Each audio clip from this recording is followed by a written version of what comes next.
You ever seen anything like this, Terry? No, sir. I say I've been at Jasdun for 20 years and have never even anything close to this.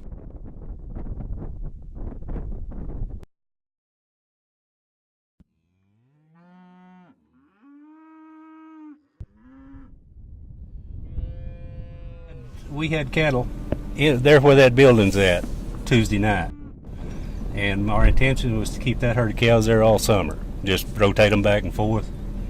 That's halfway submerged right now.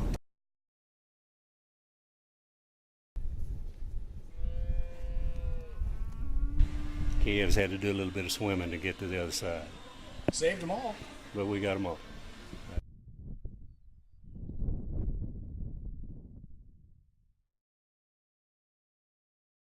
This right here is my hay meadows for the summer.